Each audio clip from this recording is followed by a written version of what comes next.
Hello everyone, and welcome to week 2. I hope you enjoyed week 1 as much as I did. Now let's do week 2. It's very important that you review both the Welcome to Week 2 announcement and the week 2 instructor guidance, because both of them provide different, substantive, and important examples for how to address both the discussion question for this week as well as the final paper assignment. Now I'm going to give you some basically advice and tips. For the week 2 discussion question, you're asked to essentially give me either, depending on what your last name is, to give either an example of ineffective and poorly timed communications of national interests from World War I, World War II, and the Cold War. Or, depending on what your last name is, you give examples of effective and well-timed communications of national interest from World War I, World War II, and the Cold War. So either give me examples of when people have been effective at communicating national interest, doing good diplomacy, or examples where they've failed and screwed up the communications of national interest. And you can argue, in general, find examples of successes and failures for both. Usually okay, most students can. There's one problem that students have, and that's finding examples of effective and timely communications for World War I. Students often have a very difficult time doing this, and part of it has to do with how the textbook is structured. So I'm going to give you some examples of effective and well-timed communications from World War I, or at least things that can be argued to be effective and well-timed. One example has to do with the role of the United States and what it did in terms of when it entered World War I and how it was able to come to dominance due to World War I. So you could argue that Woodrow Wilson did things in terms of how the United States entered, in terms of how the United States handled things, that helped it to assume a very powerful position after the war ended. You could look at the British and say that their efforts to court the United States, to get it to enter the war on its side, were also very successful. An example of this was how British intelligence revealed to the United States that Germany had cut a deal with Mexico, that had tried to cut a deal with Mexico, that if the United States went to war with Germany, Mexico would enter the war on the side of Germany. They had tried to cut a deal. It did not go through. Mexico did not enter World War I on the side of Germany. It did not play a role at all. But the Germans had tried to cut a deal with them, and the British exposed this, and it's called the Zimmermann Telegram. And so the British doing this and giving it to the United States would be an example of where the British were able to get the United States in on the war, because it's very important. And it's an example of effective and timely communication. Some of the examples might be a bit more debatable. So again, with the British, you could argue that Germany became apparent that Germany was a threat to Britain. So Britain then was able to settle disputes with the United States in the late 1800s, early 1900s, territorial disputes, and become much more friendly.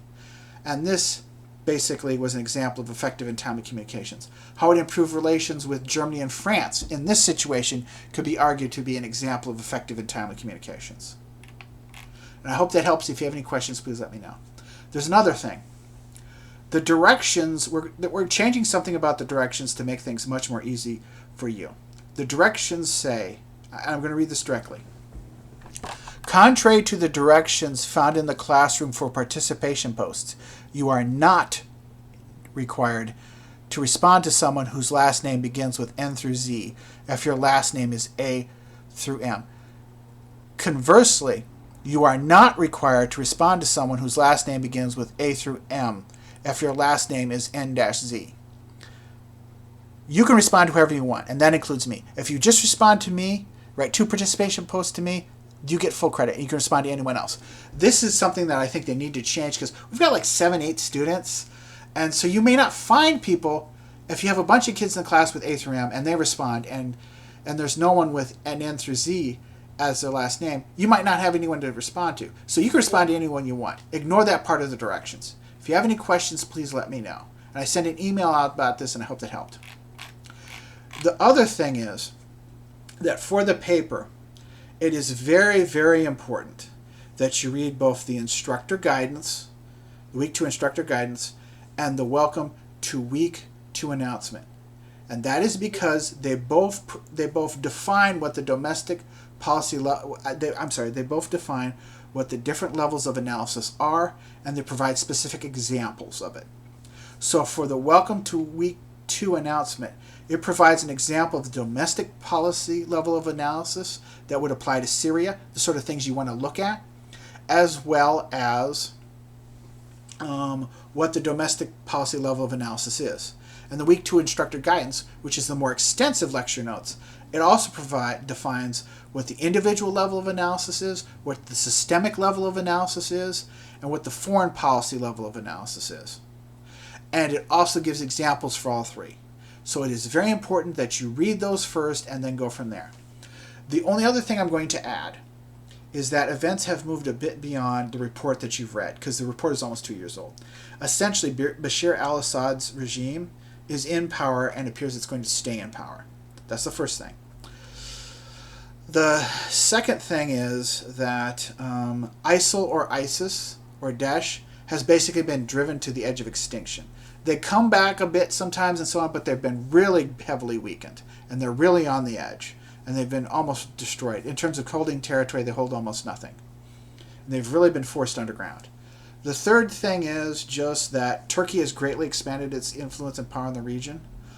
And the fourth thing that I just want to say is that while the Kurds, which are one group of Kurds in Iraq, still are very powerful and influential, the Kurds in Syria have seen their position weakened. And those are two different groups. The Syrian Kurds have seen their position weakened, groups such as the YPG, whereas the Kurds that are in Iraq are still very powerful in Iraq. So if you have any questions about any of that, or if you have any confusion, please let me know, and I hope that helps. Thank you very much. Bye-bye.